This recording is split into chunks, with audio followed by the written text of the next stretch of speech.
नमः शिवाय नमो नमः। ओम श्री शिव महाप्राणाय नमो नमः।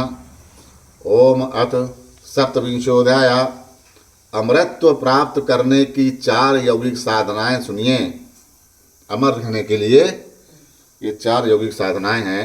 देवी कहती हैं, पयोयस्तु पद्मानोति योगाकाश समुद्रवम तन्मेह सर्व समाच्छव प्रसन्नतम यदि प्रभु।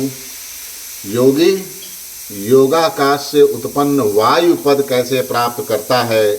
हे प्रभु, यदि आप मुझ पर प्रसन्न हैं तो सब मुझे बताइए।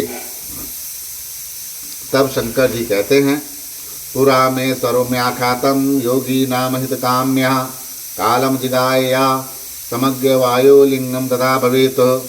हे देवी, योगियों के हित की कामना से मैंने पहले सभी बातों को कह दिया है। अब जिस प्रकार योगी काल को अच्छी तरह जीतकर वायु स्वरूप हो जाता है उसको सुनो। तेन गत्वा दिनम योगी प्राणायाम परायस्ता सा जयत गादम कालम मासाधरणेव सुंदरी। हे सुंदरी, उस योगी सामर्थ्य से मृत्यु के दिनों को जानकर प्राणायाम में तत्पर योगी आधे महीने में ही आए हुए काल को जीत लेता है। रस्तो वायु सदा ब्राहे दीपका सोना सोनुपावका सा ब्रह्मा भयोन्तरो व्यापी वायु सर्वगतो महान ज्ञान विज्ञान मुत्साह सर्ववायु प्रवर्तते येने निर्जतो वायुस्तेन सर्वमिदं जगत। हृदय में स्थित रहने वाला वायु सदा अग्नि को प्रदीप्त करता है। अग्नि के पीछे चलने वाला वह महान तथा सर्वगामी वायु भीतर और बाहर सभी जगह व्याप्त है। ज्ञान विज्ञान एवं उत्साह इन सब की प्रवृत्ति वायु से होती है। जिसने इस लोक में वायु को जीत लिया उसने इस संपूर्ण जगत को जीत लिया। दाराणायाम सदा तिष्ठे जारा मृतु सिंहासयः योगी योगरता सामग्य धारण ध्यान तत्परा। योगी परायण योगी योग परायण योगी सम्यक धारणा ध्यान में तत्पर रहे। उसे जरा या मृत्यु के विनाश की इच्छा से सदा धारणा में निष्ठा करनी चाहिए। लोहकारो यथा वस्त्रामापूर मुक्तो मुने साधने द्वनः कर्म तद योगी समासभ्यासेत।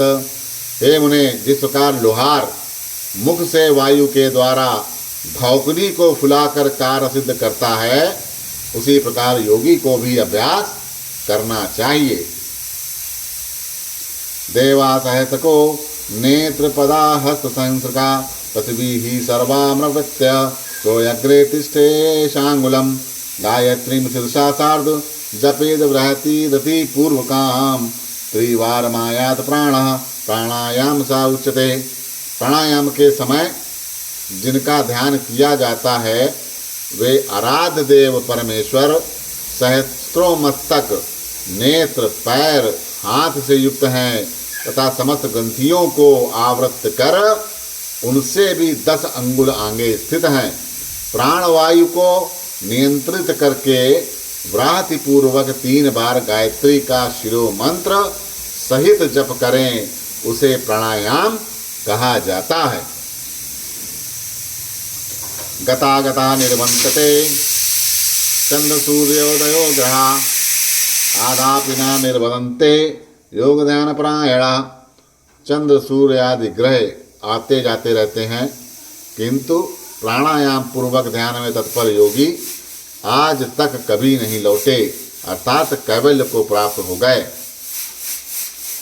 शतम दम तपस्वतवा कुशाग्रापा विभेदुजा तदानोपि फलम देवी प्राणानाम धारण किया। यो दुजा काल मुक्ताय प्राणायाम का कमाचरित सर्व पाप नियंत्यासु ब्रह्मालोकम सा गच्छति। हे देवी, 100 वर्ष तक तप करके ब्राह्मण कुशा के अग्रभाग के बराबर जल को पीकर जो फल प्राप्त करता है उसे वह योगी एक प्राणायाम के द्वारा ही प्राप्त कर लेता है। हे द्विज, प्रातःकाल उठकर एक प्राणायाम करता है, वह अपने सभी पापों को नष्ट करके शीघ्र ही ब्रह्मलोक को जाता है। यो तन्द्रिता सदैकांते प्राणायाम परो भवेत जराम मृत्युम विनर्जत्या वायुगा खेचरीति सा सिद्धस्य भजते रूपम कांतिम मेधाम पराक्रमम शौरवायु समोगत्या सौख्यम शालाद्यम परम सुखम। जो सदा आलस्य रहित होकर एकांत में प्राणायाम करता है वो जरा तथा मृत्यु को जीतकर वायु के समान गतिशील होकर आकाश में विचरण करता है। वह सिद्ध पुरुष का रूप, कांति, मेधा, पराक्रम तथा शौर्य प्राप्त कर लेता है और गति में वायु के समान होकर प्रशंसीय सौख तथा परम सुख प्राप्त करता है। एतत्कितधम शेषम वायु सिद्धम यदान्ते योगी यत्तेजसो यापि लभते तत्ते वक्ष्यामि देवशी। हे देवशी, जिस प्रकार योगी वायु से सिद्ध प्राप्त करता है वह सब मैंने तुमसे कह दिया। अब जिस प्रकार उन्हें तेज से सिद्धि प्राप्त होती है उसे मैं उनसे कहूँगा। स्थित्वा सुखासने श्वेशेते जनवचनहीने तु शाशिरवियुक्तयः तेजा प्रकाश मध्यमे दिशे व्रहीगतम भूमध्ये प्रकाशते यस्तव तंद्रितो योगी दीपहिंदावंते पश्ये न्यूनमं संशयम लोके। जहाँ दूसरों की बातचीत का कोलाहल न हो ऐसे शांत एकांत स्थान में सुखासन पर बैठकर चंद्रमा और सूर्य वाम और दक्षिण नेत्र की कांति से प्रकाशित मध्यवर्ती देश अर्थात भूमध्य भाग में जो अग्नि का तेज अव्यक्त रूप से प्रकाशित होता है उसे आलस्य रहित योगी प्रकाश रहित अंधकार पूर्ण स्थान में चिंतन करने पर निश्चय ही देख सकता है। नेत्रे कर शाखा भी किंचित पिंडिया यत्न तो योगी तारम पश्यंत दये मुहूर्त मध्यम तमेक बाओपी।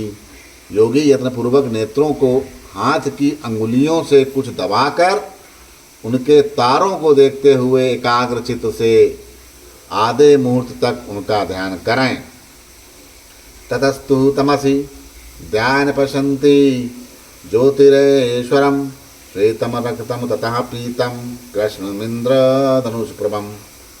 उसके बाद ध्यान करता हुआ वह अंधकार में श्वेत रक्त पीत कृष्ण तथा इंद्रधनुष के समान कांति वाले ईश्वरी तेज को देखता है। भ्रुवो मध्ये ललाटस्थम बालार्कसम तेजसम तमविद्वा तुम कामांगी क्रीडते काम रूप दृक। दोनों बहुओं के मध्य में ललाट स्थित बाल सूर्य के समान उस तेज को जानकर वह इच्छानुसार काम रूपधारी होकर मनोवांछित शरीर से क्रीड़ा करता है। कारण प्रशमावेशम परकाय प्रवेशनम आणिमादि गुणावप्ति मनसा चावलोकनम दूर श्रवण विज्ञानम दृश्यम बहुरूप पृथकम संतातता भयो संयोगेन केचर तत्वम प्रजायते। निरंतर अभ्यास के योग से उसमें कारण को शांत करना, आवेश, पर काया प्रवेश, अणिमादि सिद्धियों की प्राप्ति, मन से सारी वस्तुओं का अवलोकन, दूर से सुनने की शक्ति, स्वयं अदृश्य हो जाना, अनेक रूप धारण करना एवं आकाश में विचरण की शक्ति, यह सब सामर्थ्य उत्पन्न हो जाता है। श्रुता दयन संपन्ना नाना शास्त्र विशारदा ज्ञानिनो यापि विमहान्ते पूर्व कर्म वशानुगा पश्यन्तो यापि न पश्यन्ति शृण्वाना बधिरा यथा बन्धादा मनुष्या लोके मूढ़ः पाप विमोहता। वेदाध्ययन से संपन्न तथा अनेक शास्त्रों में प्रवीण ज्ञानी लोग भी अपने पूर्व कर्मों के वशीभूत होकर मोहित हो जाते हैं। पाप से मोहित हुए मूढ़ मनुष्य लोक में देखते हुए भी अंधे के समान नहीं देखते और सुनते हुए भी बहरे के समान नहीं सुनते हैं। वेदाहमेतं पुरुषं माहन्त मादित्यवर्ण तमसा परस्तता तमेव विदित्वाति मृत्युमेति नान्या पंथा विदते प्राणायाम। सूर्य के समान वर्ण वाले तथा अंधकार से परे उस परम पुरुष को मैं जानता हूँ। इस प्रकार जानकर योगी मृत्यु का अतिक्रमण कर लेता है। मुक्त होने के लिए इसके अतिरिक्त अन्य उपाय नहीं है। एष ते कथितं सम्यक् तेजसो विधिरुत्तमं कालं ऋत्वा यथा योगी श्यामरस्तं प्रपद्यते। पुनः परतरं वक्षे यथा मृत्यु न जायते सावधानतया देवी शृणुषैवोकाग्रमानसा। हे देवी, मैं तेज तत्व के चिंतन की यह उत्तम विधि तुमसे कह दी है, जिसके द्वारा काल को जीतकर योगी अमरत्व को प्राप्त हो जाता है। हे देवी, अब मैं इससे भी उत्कृष्ट बात कहूँगा, जिससे मृत्यु नहीं होती। तुम सावधानी पूर्वक एकाग्र मन से सुनो। तुरीया देवी भूतानां योगीनां दायिनीनां तथा सुखासने यथा स्थानं योगिनी यत मानसा।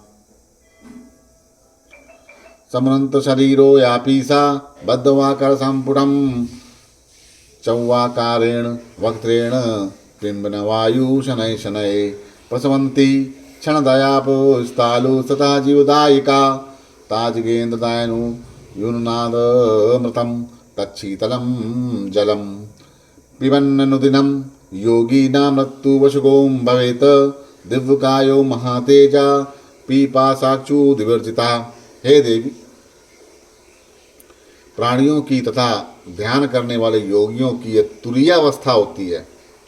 स्थिर चित्त वाले योगी को सुखद आसन पर यथास्थान स्थित हो शरीर को ऊंचा उठाकर दोनों हाथ संपुटित कर चोंच के आकार वाले मुख से धीरे धीरे वायु का पान करना चाहिए।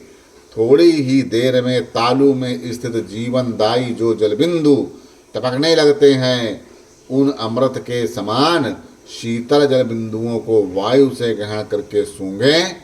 इस प्रकार प्रतिदिन उसे पीने वाला योगी मृत्यु के वशीभूत नहीं होता और वह दिव्य शरीर वाला महातेजस्वी और भूख प्यास से रहित हो जाता है। बलेन नाग स्तुर्गो जावेन दशया संपूर्णा श्रुतिस्ततो दूरात् आकुंचिंता कुंडली कृष्ण केशो गंधर्व विद्याधर तुल्य वर्ण जीवन नरो वर्षजंतम सुराणाम सुमेधसा वगपतिना समत्वम एवं चरण खेचरताम प्रायाति यष्टेचारी सुखता सदैव। वह मनुष्य बल में हाथी के समान, वेग में घोड़े के समान, दृष्टि में गरुण के समान, दूर से सुनने वाला, शक्ति वाला, कुंडल के समान कुंगलाले काले केश वाले और गंधर्वों और विद्याधरों के समान स्वरूप वाला होता है और बुद्धि में बृहस्पति के समान होकर देवताओं के 100 वर्ष तक जीवित रहता है। देवताओं के 100 वर्ष तक ऐसा करता हुआ वह सुखपूर्वक स्वेच्छाचारी रहकर आकाश में भ्रमण करता है।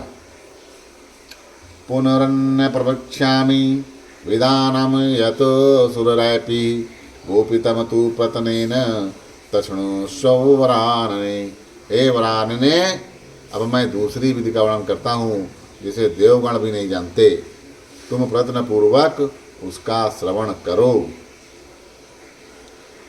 सामकुच्याभ्यं सदोगी रसानाम तालुकम प्रति किंचित कालात्रणेव क्रमात्प्नोति लंबिकाम तथा प्रसवते सा तु संपृष्टा शीतलं सुधाम पिबन्नेव सदा योगी सो अमरत्वम ही गच्छति। योगी अपनी जीभ को सिकोड़ कर तालु में लगाने का अभ्यास करे तो कुछ समय के बाद वह लंबिका को प्राप्त कर लेती है।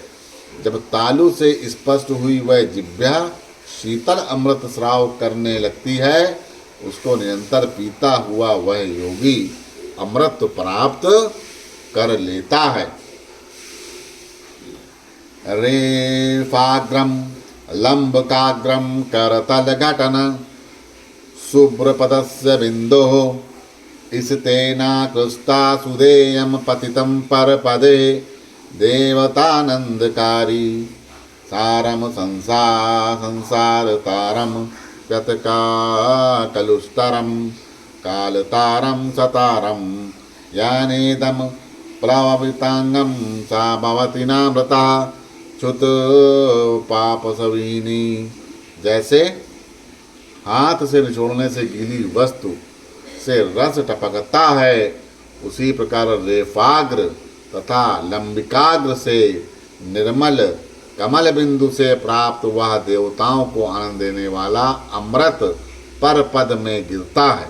संसार को तारने वाले पापनाशक काल से बचने वाले अमृत सार से जिसने अपने शरीर को आप्लावित कर लिया, वह भूख प्यास से रहित होकर अमर हो जाता है। एभिर्युक्ता चतुर्वेचितरधरतनये योगिर्वेवधरेशा ध्यान नित्यं कुतोता सकलमपि जगदथ सुखम प्राणाय स्वप्ने देहि विधत्ते सकलमपि सदा मानयन्नच्च दुःखं स्वर्गेरोवधरित्रा प्रभावति च ततो वासा किंचन तुरुणाम। हे पार्वती, यह सारा संसार जिस सुख के लिए सदा ललायित रहता है, उसे ये 4 प्रकार के योगी जन सदा धैर्य धारण करते हुए अपने अंतःकरण से धारण करते हैं। प्राणी स्वप्न में भी, स्वर्ग में अथवा भूमि पर जिसे सुख मानता है, वास्तव में दुख ही है। इस प्रकार का सुख तो इन चारों योगियों के लिए किंचन मात्र भी सुखकर नहीं है। तस्मानं मैत्रे स्तपोभिर्तन्मयातेषु रोषधयोगो युक्ता धात्री रक्ता मनुष्यरण यावनी यूयते धर्मावृद्धि कमेण भूतानां देवो नाहि भवति चला संयुक्तो तो चतुर्णा तस्मादेवं प्रवेक्ष्यामि मृदुमनि गतिं छायिकं यच्छिवाखयम्। अतः मंत्र, तप, व्रत, नियम, नीत विनय से युक्त धर्मवेत्ता मनुष्यों से और औषधियों तथा योग से युक्त यह रागमयी पृथ्वी उत्तम फल देती है। भूतों के आदि देव शिव जी इन 4 प्रकार के योगों से युक्त होकर विचलित नहीं होते। अतः अब मैं विधि सहित शिव नामक छाया पुरुष का वर्णन करता हूँ, जो साक्षात शिव स्वरूप हैं। इति श्री शिव महापुराणे पंचयामामुमा संहितायां कालवंचन शिव प्राप्ति वर्णनम नाम 7मोऽध्याय। इस प्रकार श्री शिव महापुराण के अंतर्गत 5वीं उमा संहिता में कालवंचन शिव प्राप्ति वर्णन नामक 27वां अध्याय पूर्ण हुआ। बोलो श्री शंकर भगवान की जय।